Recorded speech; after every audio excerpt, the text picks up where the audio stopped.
Olá, pessoal, sejam muito bem-vindos e muito bem-vindas a mais um episódio do RH Cast. Eu sou a Jéssica Martins, CEO da People Academy, idealizadora do RH Cast e podcaster, né? Tô aqui mediando as conversas desde 2000 e alguma coisa, tem uns 4, 5 anos que a gente tem esse podcast aqui no YouTube. É o podcast de RH que mais cresce no Brasil, de acordo com o Spotify. Eu tenho um grande prazer de hoje falar com uma empresa que é mineira, inclusive, né? Estou gravando diversos episódios em Belo Horizonte, muito feliz de encontrar boas histórias para contar para vocês. A nossa temporada de 2025, ela é totalmente dedicada à estratégia, dedicada a falar para lideranças de RH que querem aí buscar insights para melhorar processo, gestão de time, performance e realmente ajudar o negócio a performar mais, crescer, reduzir custo, enfim, tudo que for necessário dentro da estratégia da empresa. Então hoje a gente vai falar com a Hotmart, a gente vai falar com a Eloá. Seja muito bem-vinda, meu bem. Se apresenta pra gente. Obrigada, Gé. Eu sou a Eloá. Trabalho na área de RH desde 2013, então já tem um bom tempinho aí, né? Sempre muito focada em acquisition, apesar de já ter passado por outros subsistemas também. Hoje eu tô atuando na Hotmart, né? Como coordenadora ali do time de Talent Acquisition. A Hotmart é uma empresa, né, de produto e tecnologia, uma empresa global, onde a gente está aqui, né, presente desde 2010 em Minas Gerais. E já está com presença ali dos produtos em mais de 188 países, né? Muitas pessoas devem conhecer como a plataforma que a gente acessa ali para conhecer cursos, para buscar algum conhecimento, para buscar algum aprendizado. Então, esse é nosso core ali de negócio. E são quantos funcionários hoje? Hoje a gente está com mais de 1.900. Caramba! Pensando aí, né, Brasil e outros países. E quais são os modelos de trabalho hoje? É remoto, híbrido? Hoje a gente trabalha basicamente, na maior parte dos contratos, com modelo híbrido. Então as pessoas têm essa flexibilidade, né, de decidir quando faz sentido estar no escritório, mas também tem ali, né, esse suporte de estar em casa. Algumas localizações a gente ainda não tem escritórios físicos, então as pessoas se deslocam menos vezes, né, para o escritório, enfim, mais em questões de viagens. Muito bom. Você falou que a sua carreira como um todo basicamente foi em acquisition. Foi por escolha ou a vida foi te direcionando? Assim, você escolheu trabalhar com recrutamento e seleção?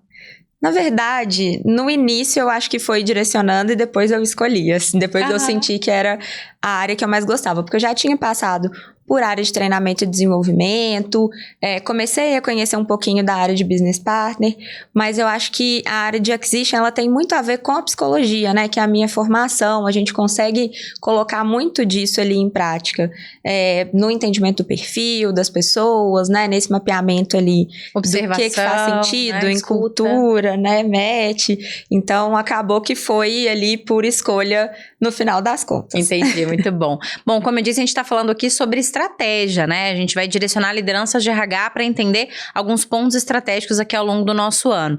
E hoje a gente vai falar sobre Talent Acquisition, né? Então, que é a sua especialidade, como você bem trouxe aqui. E aí, para a gente entender como vocês operam hoje na Hotmart, qual que é a estratégia do negócio hoje, ou para 2025, ou os próximos 2, 3 anos, né? Como vocês contabilizam lá.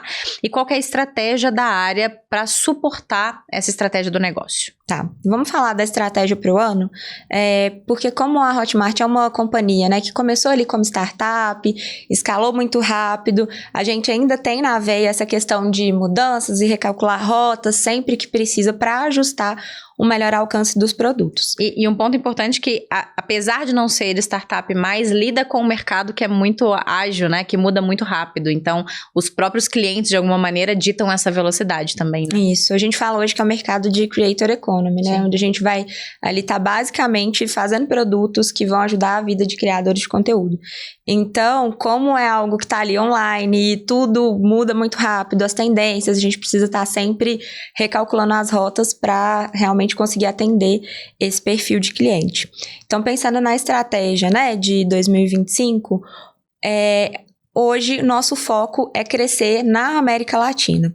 Apesar da gente ter presença com o produto em si em mais de 188 países, a gente quer estar mais presente como escritório como office nesses lugares para fortalecer mesmo essa cultura de atendimento ao cliente, de conseguir dar um suporte maior, de aumentar ali talvez até essa população de criadores de conteúdo que utiliza a nossa plataforma. Então essa é a estratégia, pensando em 2025, que é focar ali, né, nas Américas, e aí com isso a estratégia do time de Talent Acquisition, ela já se recalcula para entender um pouquinho ali de como que a gente está melhor posicionado enquanto marca empregadora, o que é valor para essas pessoas, o que não é valor, como que a gente consegue ter diferenciais ali para esse mercado, entender também aonde estão os melhores profissionais, o que a gente pode fazer para que esses profissionais, né, sejam atraídos para a Hotmart, porque aqui, né, no Brasil, principalmente em Minas, a gente tem um nome, né, que chama atenção. E aí, quando eu vou lá, né, na Colômbia, por exemplo, para buscar ali os melhores profissionais, muitas vezes eles não conhecem a Hotmart como marca empregadora, eles conhecem como plataforma. Então, a nossa estratégia ali, né, é realmente conseguir vender tudo que a gente tem de super positivo, de super legal, para as pessoas queiram trabalhar com a gente nesses locais.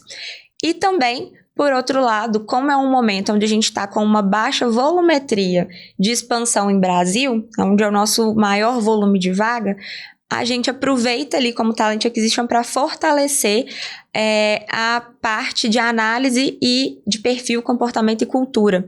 Então, a gente está querendo fazer processos que sejam extremamente minuciosos, delicados mesmo, no sentido de trazer as melhores pessoas, as pessoas mais assertivas, principalmente no que tange a contratação de executivos e altas lideranças, que é quem vai nos ajudar nesses países a manter a cultura e o modelo de trabalho da forma que corre aqui em BH. E como que esse diagnóstico, esse mapeamento de mercado é feito? Como é que esse processo roda dentro de Talent Acquisition? Então, vocês receberam essa missão de mapear, entender, então como que ele é feito na prática?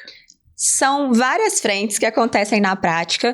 Eu acho legal falar que Talent Acquisition também não faz isso sozinho. Assim, a gente tem áreas de interface que nos ajudam, principalmente a localizar as coisas, né? Às vezes a gente fala muito sobre traduzir e localizar para o que faz sentido ali. Então, a nossa primeira parceria ali, a gente diria que é os times de localização, que são pessoas que já estavam atuando na Hotmart no sentido de traduzir o nosso conteúdo e fazer contato com esses produtores. Então, eles falam pra gente um pouquinho desses costumes, para a hora que a gente começa a realmente entrar no mapeamento de mercado, a gente já ter uma melhor aceitabilidade ali quando a gente for falar com esses profissionais. Esse mapeamento de mercado, a gente também conta muito com a equipe de Employer Branding, que é a equipe que vai nos ajudar a contar a narrativa para essas pessoas. Então, o time de Talent Acquisition, ele vai verificar ali como é que as coisas estão, já com um input ali da área, né, de localização, começa a conversar com as pessoas, começa a entender aonde estão as empresas-chave, os concorrentes, LinkedIn, Talent Insights.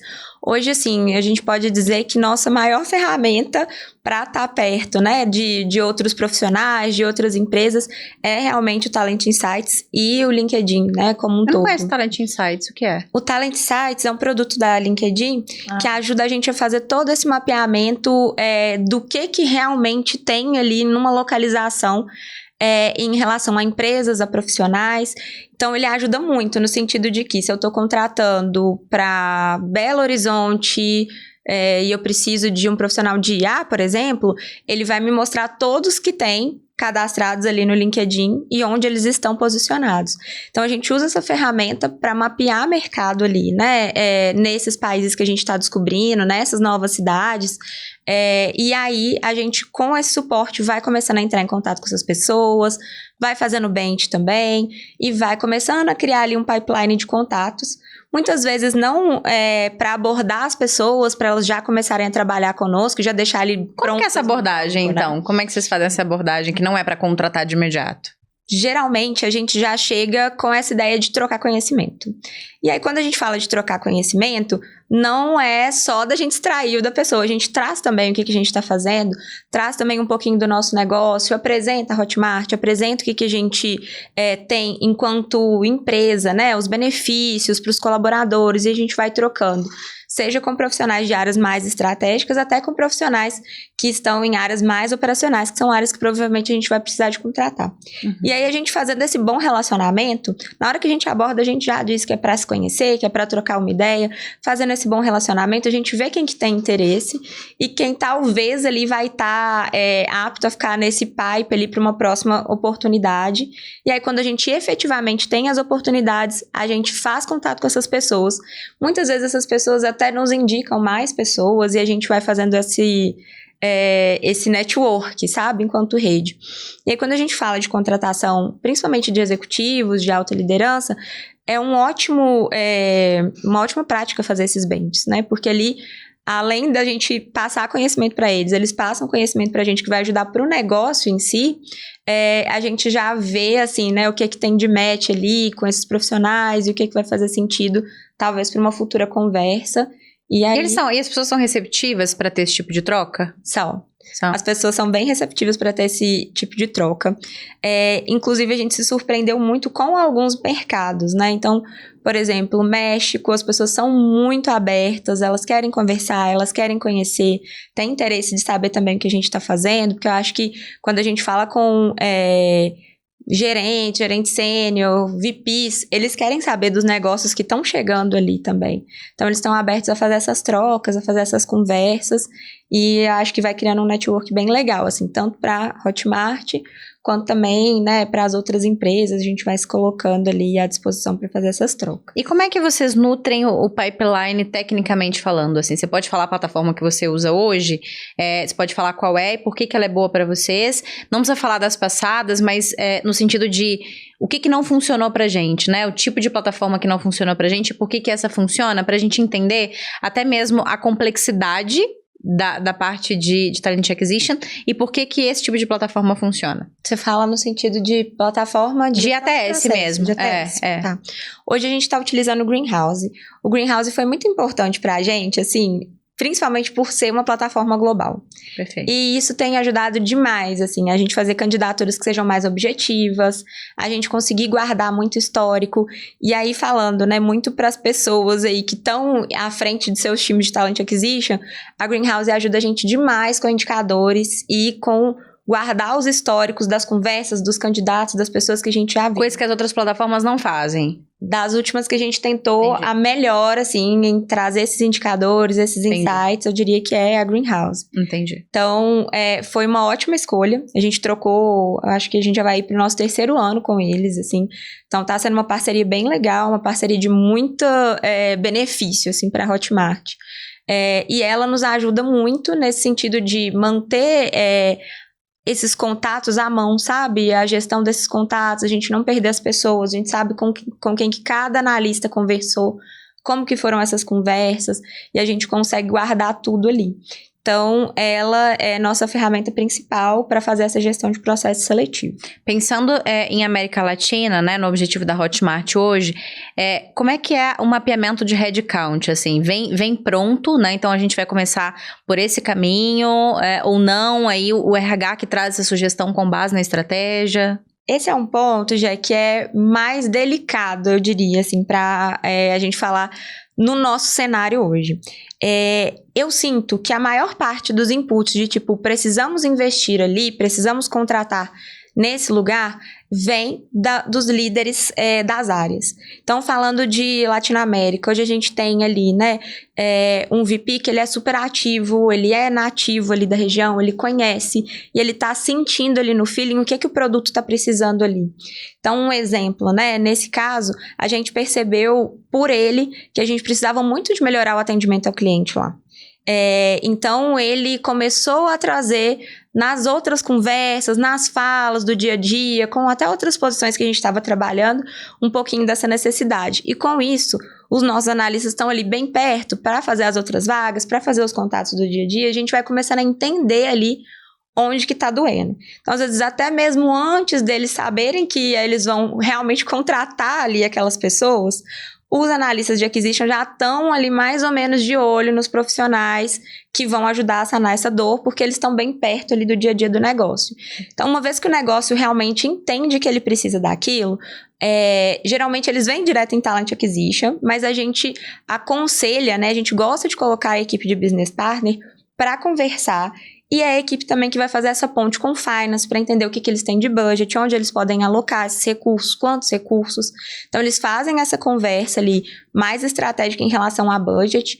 O Business Partner auxilia nisso, estando com esse plano ali mais ou menos desenhado, né? Esses líderes, eles vão subir isso para o board para ter uma validação e isso volta para a acquisition e a gente aí sim efetivamente começa a trabalhar, né? 4 mãos, então. 4 mãos, a gente começa a trabalhar os processos. Mas como a gente está próximo ali, já estamos entendendo um pouco antes do que vai ser necessário, já estamos ali por trás, mexendo com as pessoas, conversando, criando uma vaga ali de pipeline para quem tem interesse em oportunidades futuras, entendendo o mercado, qual que é o valor que essas pessoas estão recebendo, qual que são, né, os benefícios que são mais interessantes naquela localização. Você entrega um relatório de RH sobre isso? Sim. Na verdade, a gente... TA são as pessoas que pegam todos os inputs, né? Então, a gente pega todos esses inputs e aí vai compartilhando com outras áreas. Então, falando, né, assim, para esse relatório ser finalizado ali, a gente dá uma conversa ali com a equipe de remuneração, com a equipe de departamento de pessoal, a gente entende o que é possível e aí sim a gente monta, né, esses pacotes. Esse deckzinho de informações. E aí muito no sentido também, né, de quando a gente falou do mapeamento de mercado, de mostrar, entendo que vocês vão precisar dessas pessoas, mas o nosso mercado ali, a gente só tem X profissionais, se for com esse requisito que você precisa. Se é algo que você quer tão específico assim, talvez a gente vai demorar um pouco mais, porque são menos pessoas, talvez a gente pode ali explorar mercados vizinhos, e essas pessoas virem para cá, a gente pode trabalhar um pacote de realocação para a gente ter pessoas ali que vão atender os requisitos. Então, a gente já entra ali totalmente preparado para falar com eles que, beleza, vamos fazer esse projeto, mas o que a gente já entendeu do mercado é isso. E uma forma de ter essa conversa, assim, agregar mais, né, pro negócio. Sim. E passa por vocês também um processo de aproveitamento interno, então, olha, para isso aqui que você tá pedindo, é muito melhor a gente alocar uma pessoa interna nesse projeto do que trazer uma pessoa de mercado. Isso é um papo também que acontece nesse início? Algumas vezes, sim.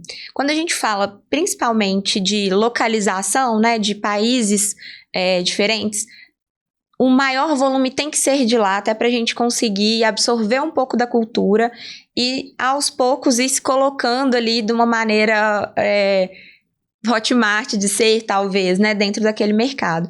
Mas para fazer isso acontecer, sempre tem as pessoas que já estão na companhia, que já mandam bem, que já, né, tem ali um conhecimento profundo e que levam. Então, a gente faz questão de ter algumas pessoas que sejam chaves ali para fazer o negócio acontecer e, enfim, participar de um processo de recrutamento interno, ou às vezes até um convite mais direto para ajudar realmente, né, nessas construções. E isso que a Luá está trazendo, assim, embora dentro do contexto da Hotmart seja um propósito de aumento geográfico, né, de expansão geográfica, a gente consegue usar essa estratégia de mapeamento de mercado para diversos outros cenários, né? Então vieram alguns aqui na minha cabeça, você pode me ajudar também a desenhar hipóteses, mas, por exemplo, a gente tem hoje, eu conheço vários RHs, inclusive que fazem parte dos nossos programas, que tem fusão, aquisição, novos negócios nascendo, empresas que são às vezes de único produto se tornam multiprodutos, então vão começar, por exemplo, a ir para um mercado que não é o mercado original daquele negócio. Então, você precisa entender esses outros mercados também. E eu acho que esse aspecto traz muito a visão de que a gente, como Talent Acquisition, a gente também precisa ser proativo e não só receber demandas, né? Então, entender como está o mercado, como é aquele mercado, como ele funciona. Então, você trouxe aqui, por exemplo, a conversa dos BPs com quem é da regional, você trouxe o ponto de vista de remuneração, de benefício, né? De relação, você não trouxe isso, mas eu acho que é um ponto legal, que é qual é a relação dessa população com o trabalho? Isso. que certamente muda de país para país, né? Que tem gente que às vezes é país que é mais workaholic, que gosta de trabalhar, como a China, por exemplo, tem uma relação com o trabalho, o brasileiro tem outra relação com o trabalho, e até dentro do próprio Brasil a gente tem relações diferentes com o trabalho. Então esse entendimento, esse mapeamento faz com que a gente seja muito mais estratégico também, né? Exatamente. Até quando você começou a falar, eu lembrei que alguns anos atrás, o primeiro foco ali, né, de ter escritórios, de estar mais localizado, foi em Amsterdã, onde é a nossa sede hoje. E realmente a relação com o trabalho ali, naquele pool, né, naquela cidade, é totalmente diferente da relação de trabalho com o Brasil, assim. Então, como curiosamente? Curiosamente, eu sinto que eles têm uma forma talvez um pouco mais leve de lidar com esse dia a dia profissional. E quando a gente fala das leis trabalhistas também, né, elas são um pouco mais protetivas em relação ao dia a dia de trabalho do colaborador. Então, eles têm uma carga horária um pouquinho mais leve, tem alguns benefícios que são mais flexíveis, por exemplo, as férias, eles podem tirar um dia de férias no momento que quer, então tem algumas flexibilidades, algumas coisas que pra nós... E que faz todo sentido, né? Faz todo sentido. E às vezes a gente se assusta, né? Então com isso, acaba que os times que são de lá e pessoas que eram daqui e vão pra lá, elas começam a se adaptar, assim, uma com o estilo da outra, e isso vai trazendo um pouco dessa questão da cultura global mesmo, sabe? Pra companhia. Dessa mistura, né? Interessante. Muito bom. Vamos falar um pouco sobre indicadores, né? Então, um ponto bem importante pra gente, para essas conversas, realmente são os indicadores, os números que a gente olha, os números que a gente correlaciona para trazer insights estratégicos. Inclusive, aproveitando para convidar você que está aí do outro lado e é liderança de RH, hoje nós temos um programa que desenvolve competências de negócio em liderança de RH para que você seja muito mais estratégico. A gente fala de dados, fala de indicadores, então a gente fala como você consegue suportar esse negócio para que ele tenha muito mais resultado. E indicador é um ponto muito importante. Dentro de TA hoje, quais são os principais indicativos de performance que vocês monitoram? Tá, são vários, eu vou tentar trazer os principais, tomara que eu não esqueça de nenhum. E se puder trazer não só qual mas talvez como mede, como correlaciona, seria legal também. Tá, eu gosto muito de começar trazendo o mais básico, que é o SLA, que a gente vai falar ali de tempo, né, de contratação, e esse indicador, ele diz muito do nosso pace em relação ao pace do negócio, eles ajudam a estar... como se diz, alinhados, né? Alinhados um com o outro. E a gente tem uma flexibilidade dentro da minha equipe de, às vezes, adaptar esses indicadores. Então, a gente desenha ali o que a gente está acreditando que vai fazer sentido, mas se a gente vê que o negócio está precisando de acelerar um pouquinho ali o pé, não vai ser o indicador de tempo que vai me segurar, sabe? Mas ele nos ajuda muito a entender se a gente está conseguindo corresponder à urgência do negócio. Me dá um exemplo? Você consegue trazer um exemplo de como que seria esse tempo necessário para o negócio e como que esse tempo é medido no RH? Tá, quando a gente fala, né, que o negócio chegou para o time de Talent Acquisition, quando chegou ali finalmente no time de Talent Acquisition, já passou por vários steps. Para que eles queiram contratar uma equipe, por exemplo, eles querem trazer essa equipe dentro de 1-2 meses. E para o time de Talent Acquisition, a gente sabe que é basicamente impossível, né? Porque a gente trabalha ali, principalmente falando de internacional, com talvez 60 dias úteis para começar a montar as equipes, né? Então, a gente vai tentando alinhar com o negócio, tipo, olha, hoje a média do mercado que a gente tem para contratar essas pessoas seriam esse timing, né? Então, existe esse dado também para poder argumentar, né? Isso. E aí a gente traz não só como a média do mercado também, mas como a produtividade histórica do meu time. Então, eu falo, a média hoje é 60 dias, mas, no geral, nos últimos anos, o meu time tem conseguido entregar em 35 dias úteis. A nossa média realmente está muito boa lá, já tem alguns anos. Então, eu já começo a alinhar essa expectativa com ele. Ali mesmo, naquele primeiro momento, faz um acordo, naquele primeiro momento, E o que é mais necessário, né? A gente foca primeiro em uma liderança, ou a gente já começa a trazer as pessoas, vamos fazer tudo junto, mas eu preciso de botar mais força em algum lugar. Então, a gente começa essa negociação para entender o que vai acalmar ali aquela primeira dor, porque no tempo que ele precisa, a gente provavelmente não vai conseguir entregar tudo, mas a gente vai conversando ali com a métrica, né? O histórico, o mercado, para eles irem conseguindo entender o que é que o time dá conta. Então, um ponto importante aqui sobre esse processo de negociação, que eu vejo a gente como RH falhando muito. A gente recepciona a demanda, sabe às vezes que é impossível ou improvável, a gente mesmo assim recebe essa demanda sem negociar e no final das contas percebe que a gente não vai conseguir atingir, começa a criar um bloqueio, um problema, né? Então, não recepcionar a vaga, sem alinhamento de expectativa, ter sempre dados para poder dizer, olha o porquê que eu consigo ou porquê que eu não consigo, mas também eu quero te atender por onde é que a gente começa. Então, também não tem uma rigidez por parte do RH, do tipo, esse é meu SLA, não vou conseguir, a gente só vai conseguir preencher totalmente daqui 60 dias úteis, mas tem uma negociação. Então, por onde que a gente começa para a gente conseguir avançar com o time antes dele ser completo? Então, tem essa negociação que é necessária no começo, pautada em dados. Isso. Né? Então, acho que é um ponto fundamental do que você está trazendo. Perfeito. E até complementando já com um próximo indicador, né? A gente conversa muito com o negócio sobre o indicador que a gente tem de custo do time. Então, hoje eu sei qual é o custo para eu fechar uma vaga da senioridade X e qual é o custo do meu time para fazer isso. E aí eu consigo comparar também com o custo de talvez ter uma consultoria, ter uma pessoa extra, colocar um BPO ali para fazer aquele serviço enquanto a gente não consegue contratar. E isso ajuda demais nas negociações, porque eles começam a ver que se a gente for trabalhar internamente, mesmo que demore um pouquinho mais, a gente vai ter um custo-benefício ali muito melhor, sem contar que vem com um alinhamento cultural muito mais forte, que é algo que a gente está trabalhando ali para mostrar, também puxando um outro indicador, que é o indicador de turnover de new hire, que é basicamente quanto tempo ali, né, que aquelas pessoas que a gente está contratando, elas ficam, e se elas estão saindo, quais são os motivos. Então, a gente consegue pegar esse indicador também no Quali.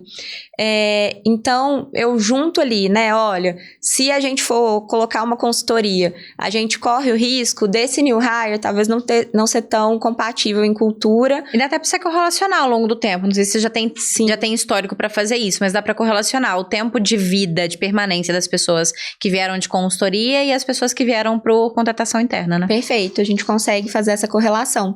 E hoje, assim, até falando dos últimos anos, né, que eu tô na Hotmart, assim, eu sinto que a gente prioriza muito fazer dentro de casa, pelo nosso time de RH ter realmente a propriedade desses dados para levar para discussão. E você consegue até justificar o aumento do time, por exemplo, né, dentro dessa história. Então, aumentar o time de TA em função do volume de vagas, ao invés de fazer contratação de consultoria, por exemplo. Perfeito. Aí a gente consegue realmente mostrar o que faz mais sentido, né? Ali a gente vai ter um custo talvez um pouco maior, vai ser mais rápido, mas talvez a pessoa não vai permanecer. No longo prazo. No longo prazo versus o custo que a gente está tendo aqui no time, né? É claro, tem o tempo de rampagem de um novo profissional de acquisition, mas enquanto isso, né, a gente pode despriorizar alguma outra demanda que não está gritando tanto na companhia e colocar as pessoas que a gente já tem para fazer essa demanda, e aí a gente consegue realmente, né, manter um custo legal, manter um bom turnover de new hire, uma boa qualidade profissional, principalmente pensando ali, né, nesse novo processo que a gente está começando a implantar, assim, né, de ter uma régua cultural mais alta, principalmente quando a gente fala para outros países, né, de alinhar muita expectativa. Então, quem melhor para falar, né, da Hotmart do que o próprio analista que atua ali.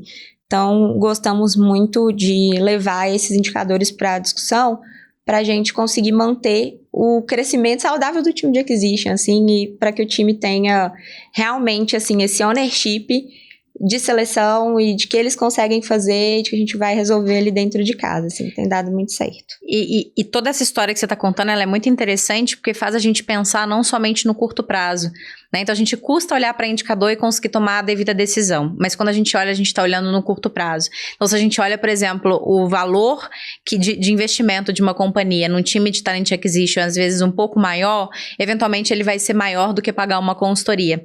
Mas se você olhar no longo prazo, então, ou seja, correlacionar a taxa de permanência das pessoas que uma consultoria contrata versus o que uma área interna contrata, você consegue justificar o custo desse time porque a longevidade daquele talento ela é muito maior do que se fosse por uma consultoria. Muito bom. Só voltando no indicador de de custo do time, você usa basicamente horas ou você usa outras coisas para compor esse elemento, essa planilha de custos? A gente usa um pouco de horas, mas quando a gente fala de custo time e custo vaga, a gente começa a personalizar um pouquinho quando a gente fala de custo vaga. Porque tem a diferença, né, entre fazer um processo seletivo de massa, para contratar ali vários, por exemplo, analistas de vendas, analistas de atendimento, de suporte, e a diferença de eu contratar um executivo. E com isso, foi bem legal, assim, porque a gente começou a mostrar que o nosso time está contratando executivos com, assim, muito alinhamento cultural, com muita assertividade e no valor muito mais acessível que uma consultoria também. Então, a gente começou a construir ali agora uma partezinha do time de acquisition que vai olhar só para vagas de gestão, que vai olhar só para executivos.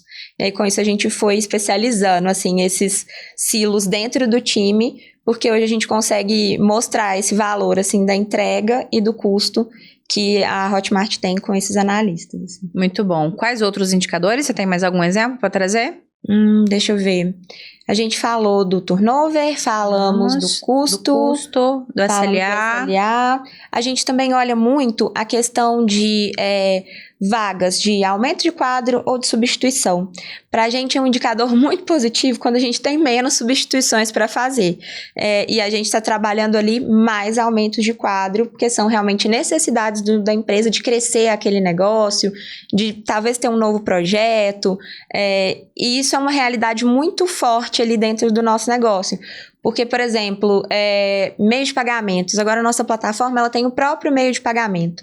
Então... Ou seja, é uma outra forma de operar. É o que eu falei da aquisição de outros negócios, né? Isso. Aí é fintech. É fintech. E aí a gente já consegue ali ver aquele olhar que a gente precisa de criar esse pool de pessoas com essa expertise. E a gente já sabe que aquilo ali é aumento de quadro para a gente criar um projeto e a gente vai colocar uma força ali para fazer isso. E é diferente de quando a gente está trabalhando ali, por exemplo, uma substituição ou várias substituições de uma mesma área, que aí a gente entende por que essa área não está conseguindo manter os talentos. Será que teve algum erro de contratação? Será que teve algum erro ali na questão do desenvolvimento dessas pessoas? É algo que a gente aprofunda com a liderança, é algo que a gente aprofunda com o time de TA. Então, a gente consegue mapear isso quando a gente está olhando ali, né? Substituições e aumentos de quadro de cada área. O que vocês consideram uma contratação eficiente? Eu vou dar um contexto para assessorar na sua resposta. Hoje, uma reflexão que eu trago, por exemplo, dentro dos nossos programas, é que indicadores isolados, eles servem para indicar, mas eles não necessariamente trazem qual é o resultado daquela operação. Então, se você medir um SLA isolado, não necessariamente você ter seguido um tempo de fechamento de vaga quer dizer que você foi eficiente. Você pode, por exemplo, ter sua meta é 30, você preencheu em 15 porque alguém te indicou, mas não quer dizer que é a melhor pessoa, né? Então, dentro disso, você precisa compor uma série de indicadores para medir eficiência. Perfeito. Né? Então, hoje, por exemplo, eu indico o NPS da liderança para você perguntar para ela se a pessoa que ela tinha expectativa realmente ela está atendendo. A gente considera o SLA, a gente considera a performance no tempo de rampagem, ou dependendo, você consegue pegar um indicador no futuro e acoplar também. Então, como que vocês usam hoje, o que vocês usam para determinar que a contratação foi eficiente? Realmente é um conjunto de indicadores, né? A gente trata muito, assim, o time de Talent Acquisition como um time que não quer trazer uma experiência incrível só para o candidato, mas também para o líder. Então, a ideia é que eu consiga fazer um processo seletivo que vai atender a demanda dessa liderança com um tempo interessante, com assertividade, de conhecimento técnico, de fit cultural e comportamental. Então, a gente precisa setar ali todos os pontos, né, que eles vão necessitar para aquela área, para que a gente consiga trazer uma pessoa que vai cobrir esses pontos e que ela vai ter uma performance, né, uma entrega a médio prazo, a curto prazo e a longo prazo, e uma performance ali duradoura. Então, a gente vai olhar também, né, aí falando de outro indicador que eu não trouxe, que é essa performance, né, depois dos 3 meses, depois dos 6 meses, e aí a gente já liga com a avaliação de performance anual da companhia, e a gente consegue fazer esse acompanhamento. Então, uma contratação bem sucedida, eu acho que é aquela que eu consegui trazer para o líder, né? Uma pessoa que vai suprir a expectativa em técnico dentro do que era esperado ali, que vai suprir a expectativa de ter um alinhamento cultural, que a pessoa também estava alinhada com a expectativa do que aquele líder tem para desenvolver. Então, é uma pessoa, às vezes, que a gente contrata, que a pessoa é brilhante, tá mandando muito bem, mas a pessoa tá ali já com um olho em um outro objetivo, que não é o objetivo que a gente tem para oferecer naquela cadeira. Então, eu preciso de garantir que aquela pessoa que eu vou trazer tá alinhada com o objetivo daquela cadeira. Há quanto tempo vai ser esse desenvolvimento? Há quanto tempo vai ser os novos desafios? Quais vão ser os novos desafios possíveis? Então, isso também faz parte dessa assertividade dessa contratação. Muito bom. A gente está falando de liderança aqui e eu queria te ouvir para entender como vocês hoje desenvolvem ou assessoram a liderança para que ela seja um personagem, tenha um papel realmente efetivo para contribuir no processo seletivo. Legal. Esse é até um ponto legal de trazer, porque fizemos algumas modificações nessa educação aí, né, dos líderes no ano passado, e algumas coisas que a gente vai conseguir aplicar esse ano. Então, de 2 anos para cá, eu posso dizer que todo líder que entra na companhia, ele passa por um processo de onboarding e o time de Talent Acquisition tem um momento com ele nesse processo de onboarding, que é muito rico. Ali é um momento onde a gente vai começar a educar para ele qual que é a forma de contratar da Hotmart, como que a Hotmart vai validar os pontos culturais que ela quer que as pessoas tenham, como que a gente vai fazer essas perguntas para o candidato, como que a gente vai validar a expectativa. Então, ele vai aprender ali um pouco da entrevista por competências, ele vai aprender como fazer um check de background, ele vai aprender a como também definir uma proposta, né, de remuneração para aquela pessoa. E você percebe que, rapidinho, assim, curiosamente, você acha que o seu time, quem faz esse treinamento, percebe que talvez seja a primeira vez que aquela liderança esteja ouvindo essas coisas? Olha, sim, em alguns momentos. Quando a gente traz pessoas de algumas empresas que tem, às vezes, um time de acquisition que está mais ou menos ali pareado com o nosso, ou aí talvez está um passo à frente, certo. E ali a gente aprende muita coisa também. Perfeito. Eles trazem, e muitas vezes é engraçado, assim, quando a gente traz de grandes players, a gente começa a falar sobre metodologia de entrevista por competência, eles já conhecem, é o STAR, a gente já faz. Então, assim, os líderes estão cada vez com um olhar mais estratégico para contratar melhor, para que eles não tenham retrabalho, não tenham muito gasto ali nas áreas, né? Então, eu vejo que eles têm muito interesse. Perfeito. Então, aí a gente ensina também como fazer uma proposta, o que a gente coloca de benefício, porque depois, na hora, né, de realmente contratar, ele vai validar essa proposta junto com o time de Talent Acquisition. Então, a gente vai ensinar para ele o geralzão de como que é esse processo de contratação aqui dentro e o que a gente está, né, esperando dele enquanto líder. Porque o líder, ele tem o papel, né, de contratar, desenvolver, né, e também de encerrar esses contratos, caso não faça sentido, né? Então, a gente coloca essa responsabilidade ali compartilhada junto com ele, para ele estar junto no momento de escolher as pessoas, para que sejam, né, contratos duradouros ali, que as pessoas tenham um bom, né, desenvolvimento, e para que ele saiba que ele precisa estar ali presente também. Então, a gente faz esse contato ali no onboarding, né, onde ele vai receber ali as primeiras informações. Depois disso, quando ele tiver a primeira vaga dele ali para trabalhar, ou sempre que ele tiver alguma vaga para trabalhar, um analista de Talent Acquisition vai estar junto com ele o tempo inteiro. Assim, então, vai estar ali responsável por retreinar e conduzir esse processo em conjunto. Então, esse analista vai mostrar para ele de novo a TS, como que funciona, como que registra, como que a gente faz a entrevista por competências mesmo. Pode fazer junto com eles algumas primeiras vezes. Como que a gente aborda no LinkedIn, para que ele tenha autonomia também de abordar, criar algumas mensagens. Ele pode fazer o processo junto com o RH, é isso? Pode, ele pode participar junto ali com o Talent Acquisition, e aí vai depender da disponibilidade de tempo dessa liderança, né? Se é uma liderança que tem mais condição ali de estar presente naquele processo, às vezes ele até gosta de abordar, porque sabe que vai dar um peso maior para o candidato, ver ali que um diretor está abordando, né, para uma vaga. Então, eles gostam de ajudar nesse sentido, de publicar. É bom para eles, no final das contas. É meio óbvio, mas a galera não pensa nisso, né? Não, mas eu vejo que cada vez os líderes estão mais engajados em seleção, assim, eles gostam de fazer. E aí, após esse processo, né, de contratação, a gente tem uma etapa que chama Talent Discussion. É o que a gente já chamou também de debriefing no passado, que é um momento onde a gente vai envolver todo mundo que participou do processo de seleção, ou seja, o líder que está contratando, o líder daquele líder, se ele participou também, eles sentam, eles vão ter uma conversa ali que vai ser guiada pelo Talent Acquisition para ajudar a chegar na melhor decisão. Então, a gente está ali com alguns finalistas e a gente vai pesar ali de novo se aqueles finalistas estão dentro das expectativas que a gente precisa e quais ali que estão, né, assim, sendo maior fit, aí considerando a correspondência, né, de cultura, de comportamento, de total comp. Então, a gente faz essa análise junto com eles para fazer esse fechamento de processo. E eu acho que, por último, a gente começou a colocar agora dentro da plataforma Hotmart um produto de Talent Acquisition, que é muito legal, assim. Legal. Então, é como se o líder fosse entrar ali na plataforma para fazer curso, para aprender. Então, a gente vai colocar o de Talent Acquisition. Eu acredito que esse ano ele já vai estar todo finalizado, ainda nesse primeiro semestre. E aí, lá ele vai ter de novo, né, o recrutador ensinando para ele a fazer a entrevista por competências, a fazer a precificação do candidato, a fazer montagem de proposta, vai estar ensinando ele todo o processo, desde como ele abre uma vaga, como que ele solicita um headcount. Então, a gente vai colocar aquilo tudo ali dentro da nossa plataforma para que ele consiga ter esse acesso, às vezes sem precisar de chamar alguém e estar atualizado. Muito bom. Você falou de algo que me chamou a atenção aqui agora, precificação do candidato. O que seria, é meio óbvio, né? Imagino que seja, mas o que é isso para vocês de forma prática e como que vocês fazem a precificação do candidato? Eu quero trazer esse ponto porque eu tenho uma observação sobre isso. Boa.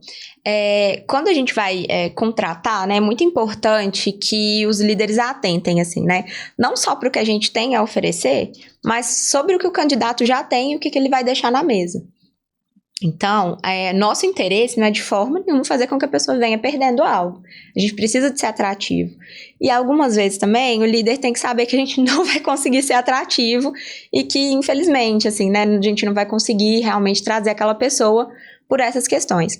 Mas é muito importante para a gente fazer essa precificação e montar essa proposta, entender o que aquela pessoa tem de desejo, o que aquela pessoa deixa na mesa, fazer um comparativo ali bem feito no real, do que ela ganha com os nossos benefícios ou o que ela perde, para que a gente consiga cobrir esses valores e acrescentar um pouquinho a mais, né, para que motive as pessoas a fazer essa mudança.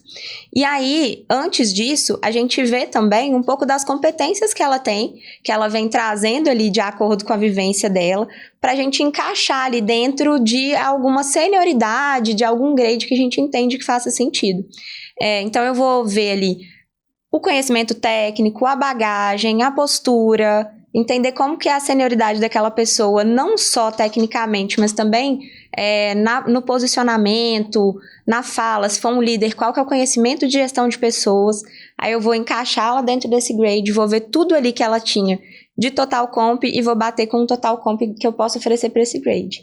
E aí, se fizer sentido, se fizer esse match, a gente consegue trazer as pessoas. É muito legal, assim, a gente também deixar claro para a liderança que está contratando, que a gente precisa deixar claro para essa pessoa, para esse candidato, logo no início. Porque eu sinto que às vezes o líder, ele quer trazer muito e ele vai fica tentando vender, mas no final a conta não fecha para a pessoa, né? No final a conta não fecha para a pessoa e é isso que a gente não quer de jeito nenhum. Eu quero que o candidato venha motivado financeiramente também. Porque isso é um grande indicador de pessoa que às vezes está feliz ali no local, ela gosta do desafio, ela ama, mas não vai atender a necessidade dela. Então, é uma troca, né? E dinheiro é necessidade básica, né? Eventualmente você atrai a pessoa pelo desafio, mas no final das contas, a conta tá batendo lá na casa dele, né? E aí ela vai perceber que ela não fez uma boa escolha e ela acaba mudando em função de um desalinhamento que a gente não conseguiu propor. Pra gente encerrar, a gente tá caminhando pro final, eu queria trazer essa minha visão e eu quero ver o que você pensa sobre isso, se eventualmente vocês fazem assim ou fazem diferente. Mas eu tenho um ponto de observação que é a respeito do 2 pontos. O quanto custa a cadeira e o segundo ponto sobre como eu posso continuar desenvolvendo essa pessoa após o processo seletivo. Então, o primeiro ponto quando a gente pergunta, né, e no mercado isso é super impopular, né, qual que é a sua pretensão salarial, muitas vezes a gente pergunta isso porque precisa, mas usa de forma muito ruim. Então, exemplo. Eu tenho uma cadeira hoje que eu defini que ela vale R$15 mil, porque ela tem X papéis, X responsabilidades, X peso no resultado do negócio. Então, tem lá os critérios para definir que é 15 mil. E aí, eu entrevisto uma pessoa que é muito boa, muito talentosa, porém, ela não estava sendo remunerada adequadamente na empresa onde ela estava. E ela vem dizer para mim que ela ganhava 7 mil reais. Ao invés de eu pagar para essa pessoa que é talentosa, que atende o que a gente precisa, os 15 mil, que é o peso da cadeira, eu vou lá e ofereço 8 para ela. Porque a gente está muito mais se baseando na experiência equivocada que ela teve no mercado do que no peso da cadeira. E quando a gente fala, às vezes, por exemplo, de vagas onde a gente tem pessoas diversas, então pessoas pretas, pessoas com deficiência, naturalmente o mercado taxou ela por um salário muito abaixo do que ela realmente valia pela competência dela. Então a gente está nutrindo isso de uma forma muito equivocada. Então, é claro que o candidato vai dizer qual é a proposta que eu vou fazer, porque depende da competência que ele está trazendo, está colocando na mesa, mas tem muito também sobre o valor que essa cadeira tem para essa empresa. Então, isso é um ponto, e eu vou amarrar e você já traz as duas para encerrar. E o outro ponto é, muito pouco provavelmente eu trago 100% das competências que eu queria para essa pessoa. Se eu não trago 100%, a pessoa já tinha que começar com PDI. Eu tinha que trazer para Eloá assim, Eloá, eu tinha XPTO expectativa para essa vaga, você é um super talento, atende a opção A, B e C, mas a D você não tem. Então, você precisa adquirir essa competência em 6 meses. Tá aqui o recurso que a Hotmart vai te entregar para que você possa atingir plenamente essa cadeira. Porque essa cadeira tem esse peso. Então, quero que você atinja esse peso.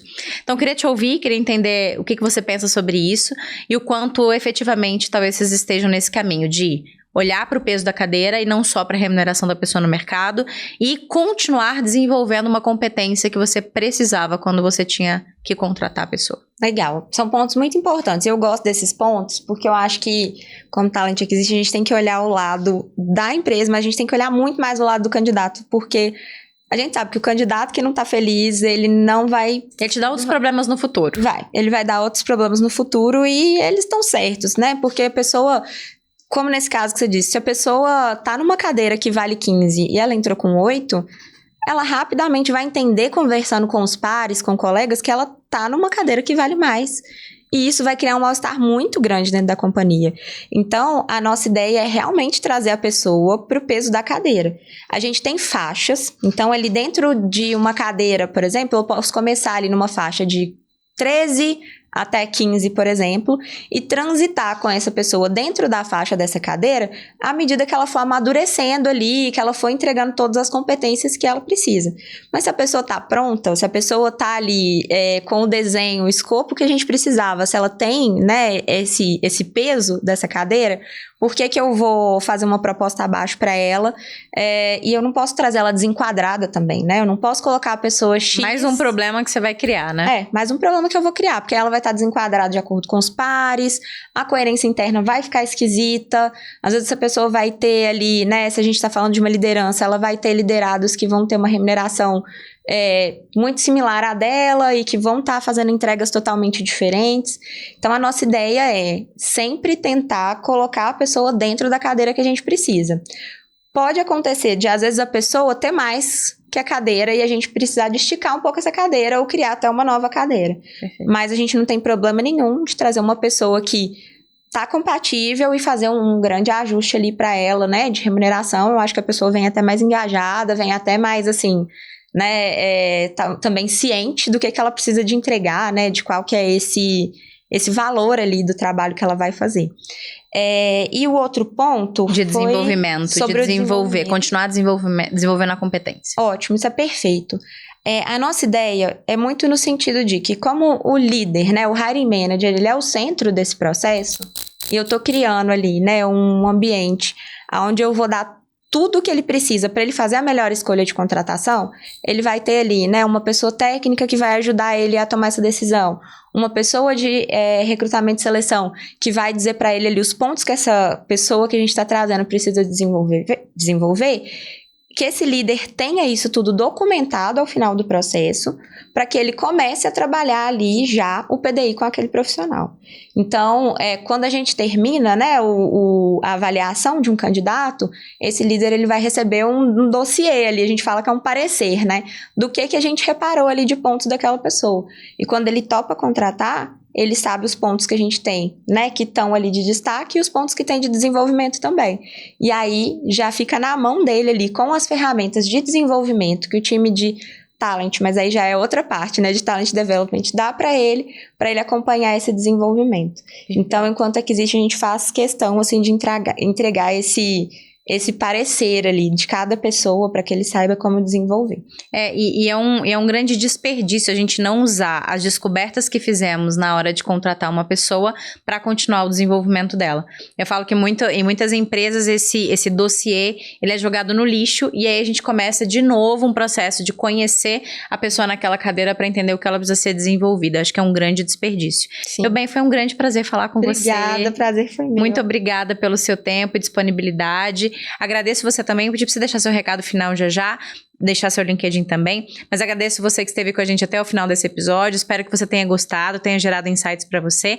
Aqui a gente falou sobre indicadores, sobre conexão de estratégia da área de talenting com estratégia de negócio. Nós falamos sobre o papel da liderança e como desenvolver essa liderança, por exemplo, para conduzir um processo seletivo que realmente vai trazer eficiência nessa contratação. Isso não é definitivamente uma responsabilidade somente do RH, ela é dividida com a liderança, mas isso não pode estar só no seu discurso, tem que estar na prática, em quais são as alternativas que você entrega para essa liderança para que ela consiga efetivamente te ajudar. Te convido também a me seguir em todas as outras redes sociais, a se inscrever aqui no canal, no LinkedIn, no Instagram também e a conhecer o HR Chief, que é o nosso programa de desenvolvimento de lideranças para profissionais de RH. Novamente, muito obrigada. Deixa seu recado pra gente para lideranças de talent. O que você daria de conselho para essas pessoas hoje? Eu acho que um conselho que eu daria para a liderança de talent é de estar muito próxima do negócio, mas não você somente. Coloca a sua equipe para estar dentro. Coloca a sua equipe para estar dentro do jogo, para acompanhar ali o dia a dia com aquela média gestão, enquanto ela está fazendo vaga. Troca essas conversas. A equipe é, assim, a melhor ferramenta que a gente tem para ajudar a construir, porque eles estão ali no dia a dia muito próximo com esses líderes. Então, nas conversas de time, eles vão saber trazer muitos inputs que você vai ali conseguir escutar para se antecipar as demandas. E eu acho que a Acquisition é isso, assim, nossa demanda já nasce de uma dívida, né? De uma dor ali. Então, quanto antes a gente conseguir se preparar, estar por dentro, conseguir auxiliar também. De forma ágil. E boa, né? Assim, com qualidade. E também saber falar o que a gente consegue fazer e o porquê, né? Dar esses porquês, a gente tem ali, né? Um olhar diferente de volta, né? Do negócio. Então, esse é o conselho que eu daria ali para os líderes das áreas de talentos. Muito bom. No LinkedIn você está como Eloá? Eloá Almeida. Muito bom, muito bom. Muito obrigada novamente. Obrigada. Pessoal, muito obrigada e até semana que vem. Tchau, tchau.